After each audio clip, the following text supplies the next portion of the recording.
The San Francisco 49ers have a game in less than an hour against the New Orleans Saints, but what would it be without some added drama? Raheem Mostert and Jeff Wilson Jr. are in an article talking about the 49ers. Stay tuned so we talk it all over. Make sure you like this video. Welcome, everybody. Let's go Niners. My name is Jason Aponte.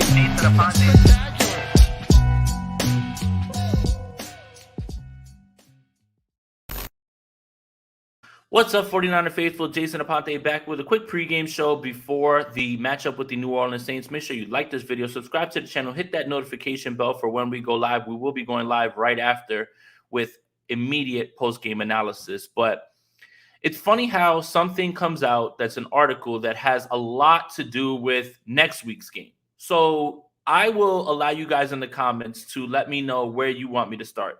Do we talk about the game that is right in front of the 49ers, or do we talk about some of the guys that have been saying stuff that have a game against the 49ers next week? By the way, the Miami Dolphins are absolutely destroying the Houston Texans, looking great.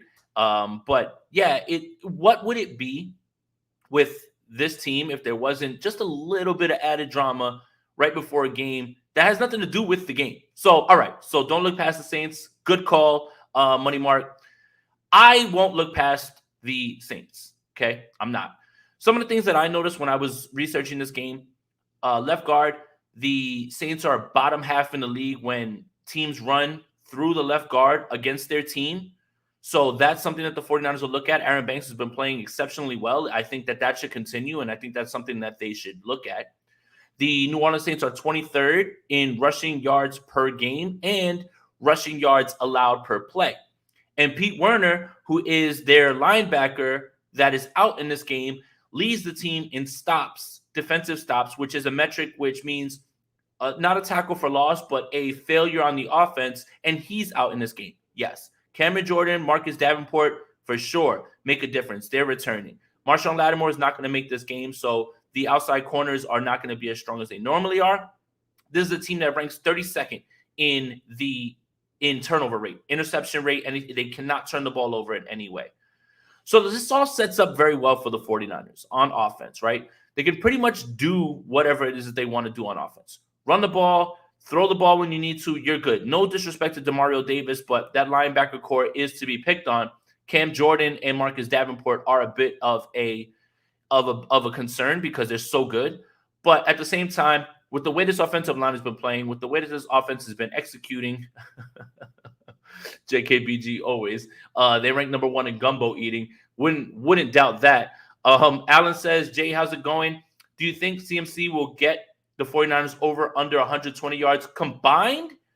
That's a little bit of a tough ask, especially with everybody here. But I'll say over with Deebo Samuel just being a little bit nicked up. I think they'll sparingly use Deebo, especially when you think about all the weapons the 49ers have that they'll be able to execute. One more thing that I noticed when I was looking into the New Orleans Saints, Calvin Throckmorton is their guard, and he is allowed 9 hurries and 11 pressures. And he's probably the weak link right there, right? I know Trevor Penning was activated in this game for this game, but he's probably not going to play a left tackle. So again, all of these things, when you look at the way that the Saints are kind of built, the 49ers have answers for all of it, right? They do. So in this game, it's really going to be execute, make sure you get guys in and out without injuries, and move on to next week, which now has a little bit more spice, but we'll get to that in a bit. Shout out to everybody that's in here. Hope you're enjoying your Sunday football. Hopefully your fantasy teams are crushing it for you, because they're not for me. So I get to focus fully on the 49ers and not worry about that, because when you've given up hope, you're good for the week and you don't have to worry about that anymore. But make sure you like this video, subscribe to the channel, hit that notification bell for when we go live. We will be going live right after the post game.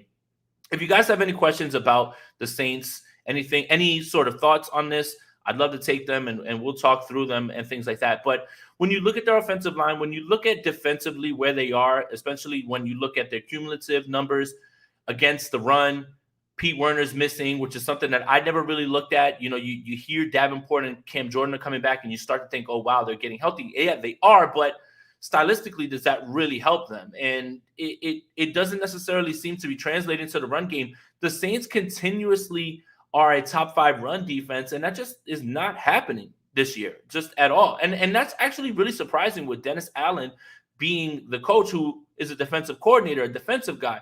So that's the thing I kind of look at when you're looking at coaches, right? If you're a defensive coach, your defense better be great. If you're an offensive coach, your offense better be great, right? So for me, the Dennis Allen thing, they've lost a ton of games. Andy Dalton's still their quarterback. It's still right there in the 49ers. The 49ers tend to come out a bit flat. I understand that portion of it, 100%. Sometimes, right? Play down to their competition. Don't necessarily come out with the fire that you think they would. But DeMeco does the second half adjustments. They find a way to get it done. That's why when people are asking, well, is this a trap game for you? I mean, it surely can be. I just don't think it will be because of the 60 minutes that are in the game and who's in front of them.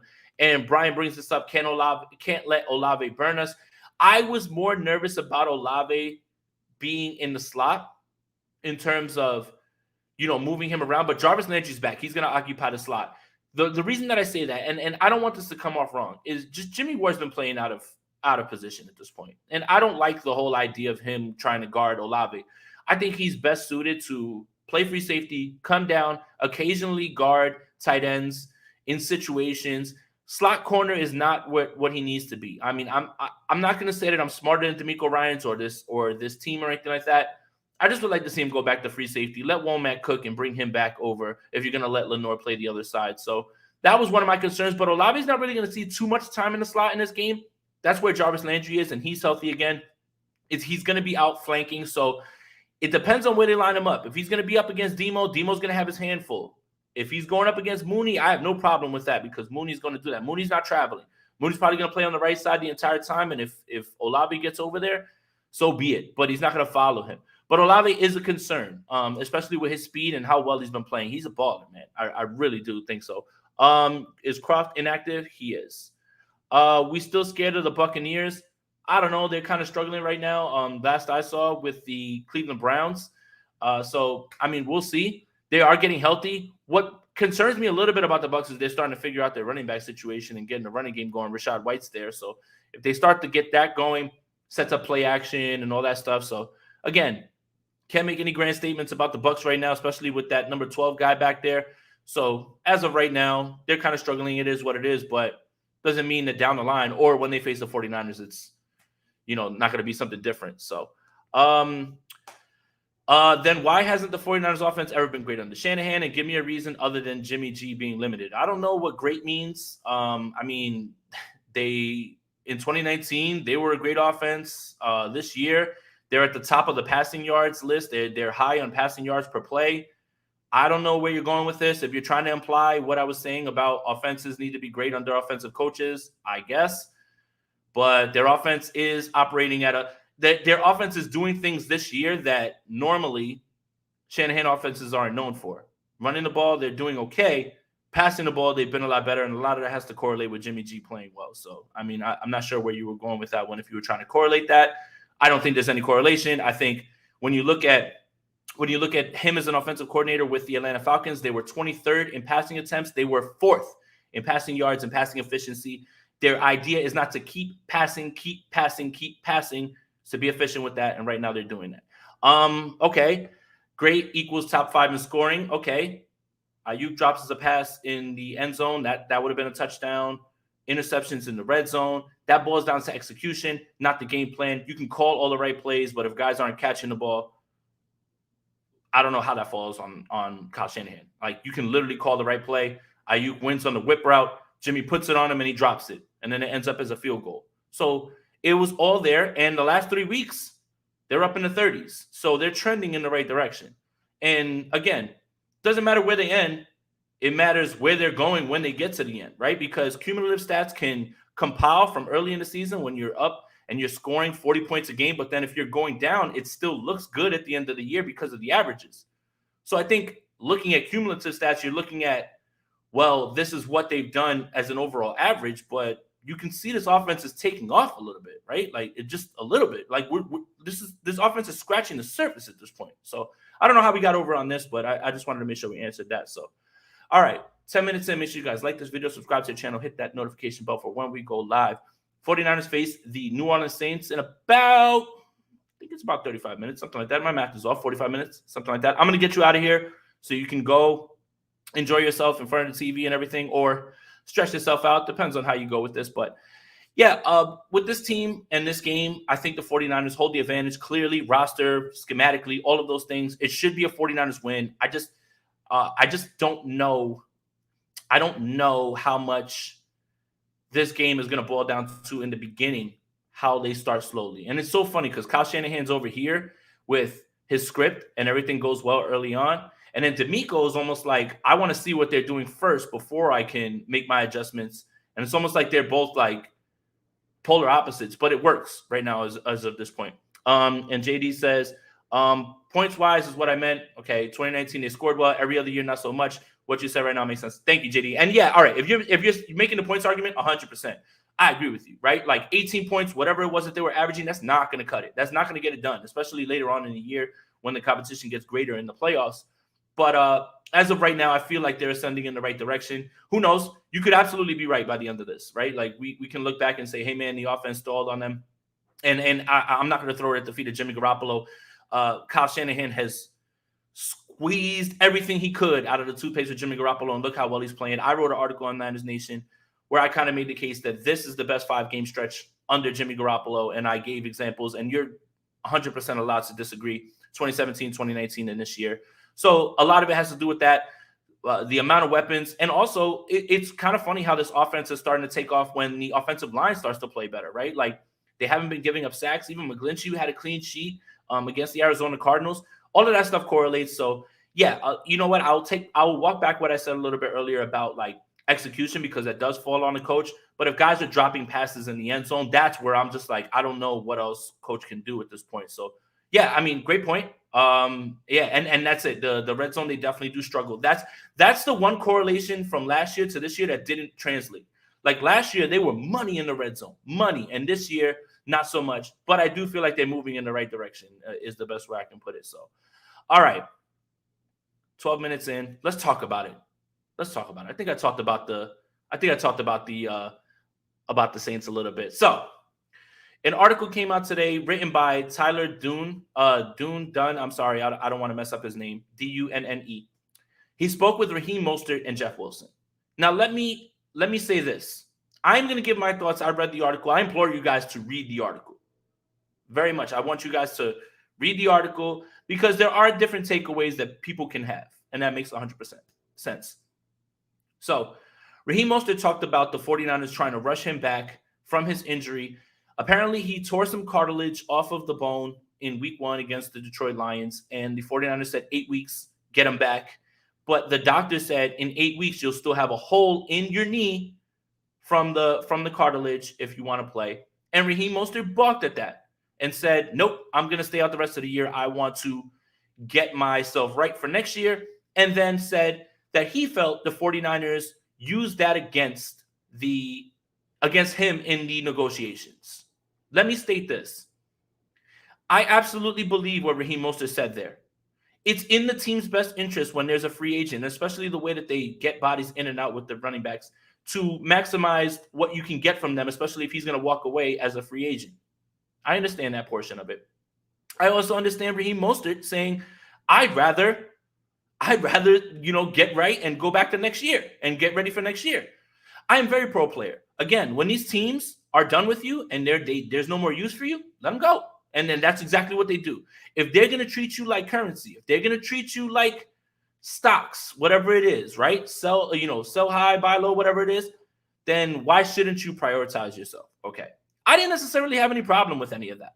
The funny part about it is about the rushing back part. Raheem Mostert's out today, and he was injured again. Now, for a guy who's injured all the time, he would definitely have knowledge of the way that the training staff is treating him, for sure, right? Like, because he's hurt all the time, right?